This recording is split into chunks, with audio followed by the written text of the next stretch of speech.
One of my subscribers in the last video commented in morning video to make a angle grain walnut long neck vase.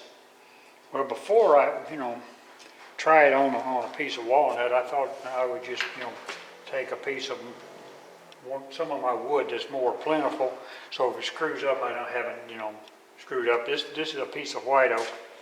Now what I did, it's sort of hard to see, but I've cut the ends at sort of a, let me see if I can get it right, yeah, sort of at an angle, so it sits like this. And I cut the knots and stuff off, so it ought to be a pretty piece of wood. And I've got the, this center offset and this one offset, so that, it should sit. Let me get a line right there. That should be my center line now, running like this, so the grain will be somewhat angled. If you took a bigger piece, you could make it more angled, but, like this is an experiment. I didn't really want to blow up a good piece of wood, because you never know. So I'm going to go ahead. I went ahead and drilled my 1-inch hole in here, and also I've got, in here for the live center. I'm going to mount this up and get it to round, and we'll see what we got.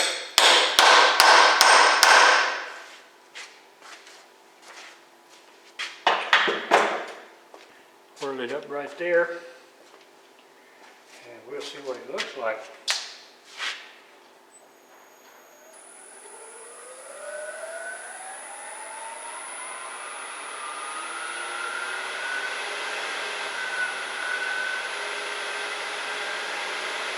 Right there, it's shaking a little.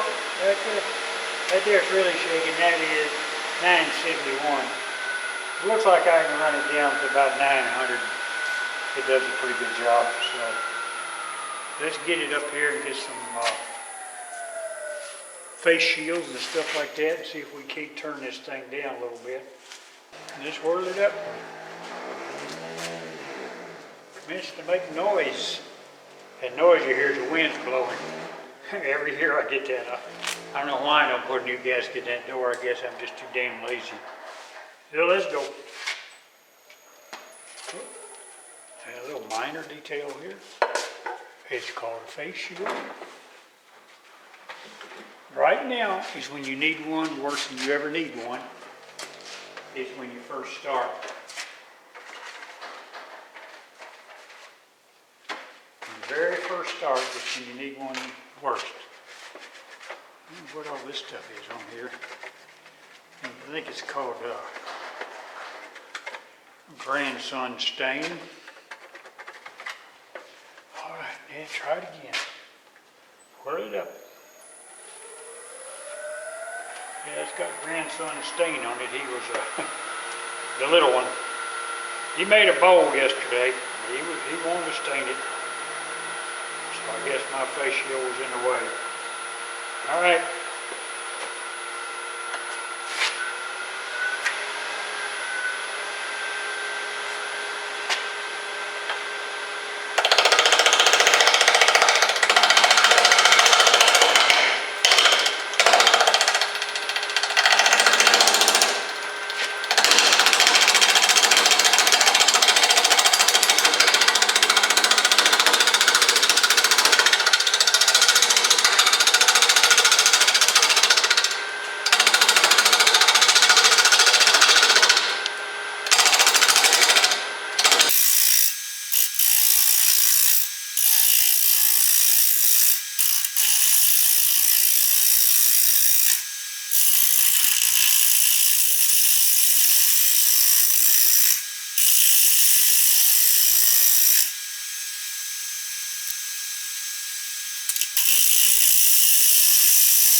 tenon in the bottom of this. Already set for it. Actually, that was the wrong seat.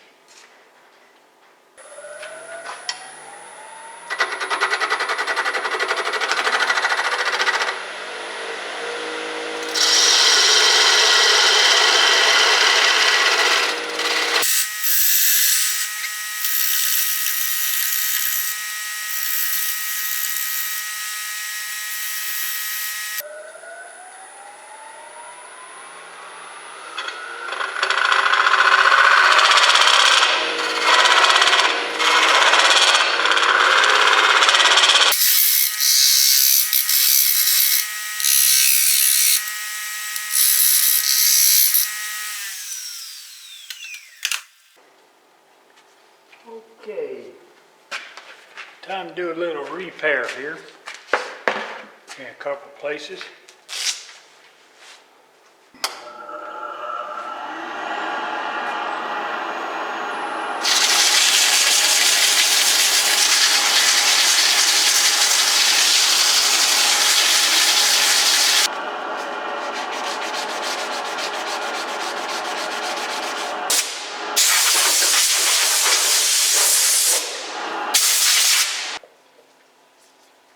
Oh yeah, that's gonna look nice. That's gonna. All right.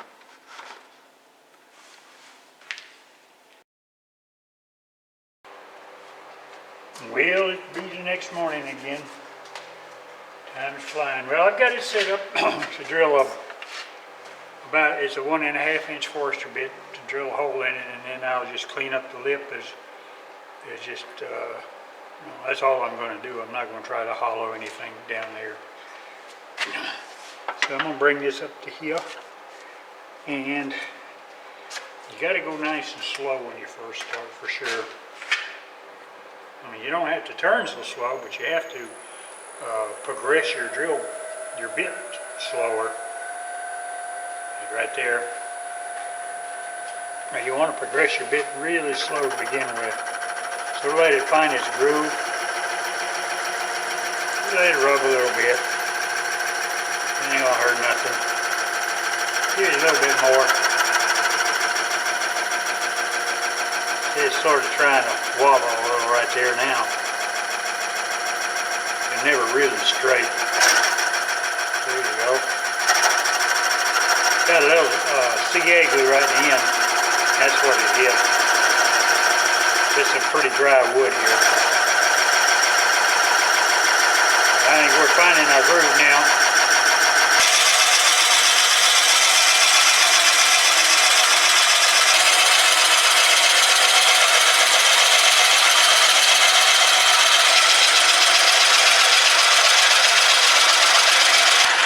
There we go. That's as deep as I want to go.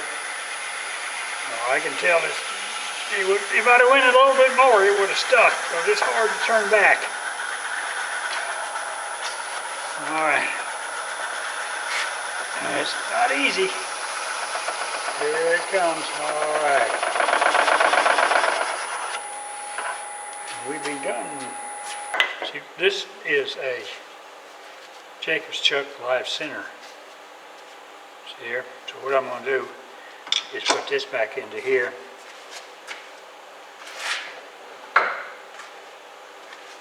I'll go ahead and put this back inside it. If I can get it there. Maybe I'll do it this way. There, do it like that.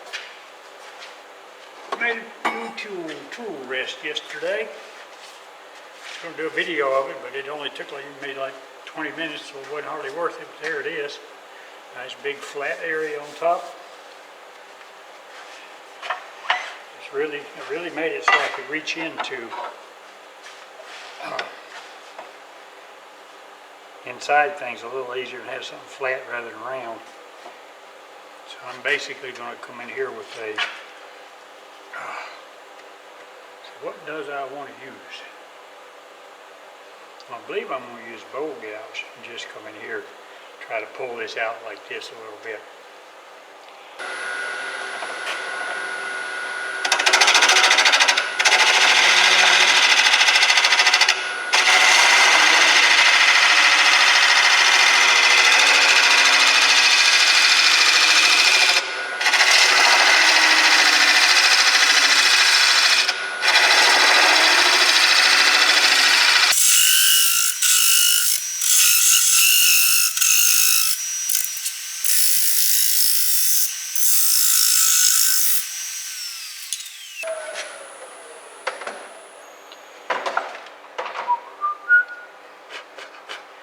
Looks pretty good.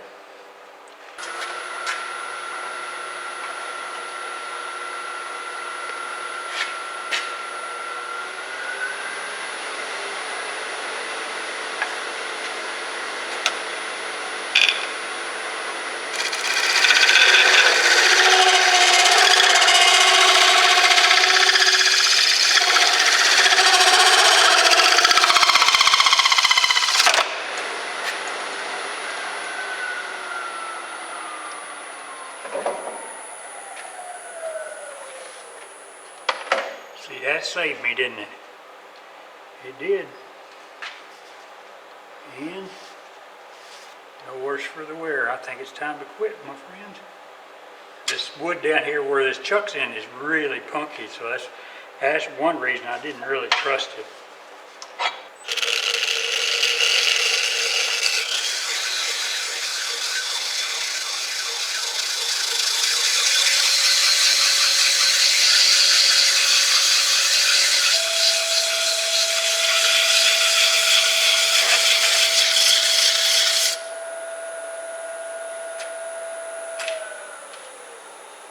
I got 3 coats of sealer on this so far. Now, I'm going to do something different this time. I'm going to buff the sealer.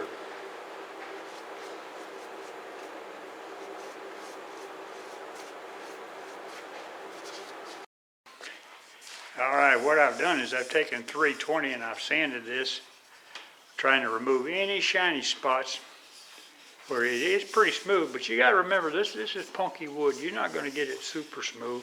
So my next step is I'm going to put a couple more coats of sealer on it, and then I'm going to set up the buffing system, because I'm going to try to buff just sealer to see how it works. Had a guy at my wood turning club, or used to be my wood turning club. One day he had a piece of work there, and I said, "Boy, that's nice and shiny. What kind of finish you put on it?" He said, "Just sealer," and I buffed it. So I haven't even tried that yet. I've been thinking about it, and that's been a year ago. But I'm going to try it now. In just a few minutes, I'm going to put like 2 more coats on it. Probably hit it with a little steel wool, because this sanding may have got to a couple bare spots, because I had a couple places I had to, work on it pretty good. So we'll see what we got. So here it is. I think it's going to be a pretty vase. Just a vase, though. Mainly I built this just to, for experiments. There we go, my friends. I'll see you in a little while. All right, this is good and dry now. What I'm going to do is I'm going to take some fine steel wool and just very lightly buff it in case it's got any high spots. And then I'm going to take it over here to this Beal buffing system, which I have not used. I've had it for a year and a half. My wife got it for me for a Christmas present, back when I used to turn pins. I haven't turned pins since then. I find pins not to be very exciting. So anyway, that's all I'm going to do there, and then I'm going to come over here and I'm going to see what happens. I don't know what's going to happen. Well, let's check it out together.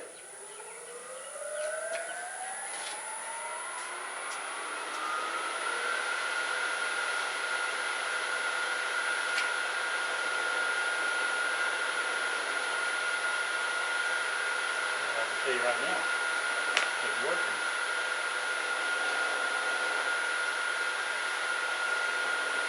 Better not mess with that.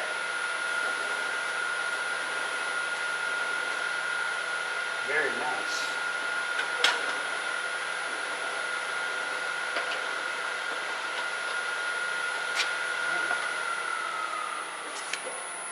I don't know how well you can see this, but that is just sealer and nothing else. What do you think, Zachary? Is it shiny? Yeah. Yes, sir. Okay. That's what I thought you said. All right, now I'm going to put some wax on it, and we'll hit it again, and this puppy will be done.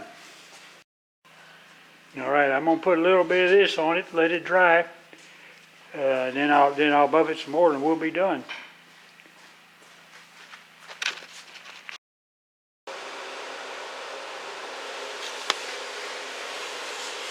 Yeah, I got a grandson in the background, as you can hear. There's the end product. Just as smooth and shiny as can be. That's basically just sealer. I put some wax on it afterwards, but honestly, I don't think the wax did anything at all. It was just as shiny with the sealer before. The wax may be more of a preservative. As you can see, it turned out really nice. It's just a little vase, but I wanted to try this out, and it it works okay. I may next time I do a bowl, I may try it again. It seems to work good, and you don't have to go through any type of spray or 4 or 5 different grits and all that kind of stuff. Just sealer and sand and then rough, and that's it. All right, there you are. Well, here's the pictures of the end product. What I was trying to accomplish, the 2 things I was trying to accomplish, I was trying to get the angle grain, and I can't say that worked too well. I just didn't get it, turned enough for the angle grain to show. I probably won't do another one because it is a tremendous waste of wood. But I'm sure it'll work. If I ever get a piece that's rotten on one side, I'll do the rest. So, hey, thanks a lot. Subscribe. Call your mama. Tell your friends. Give me a like and all that kind of stuff. And above all, just keep them whirling.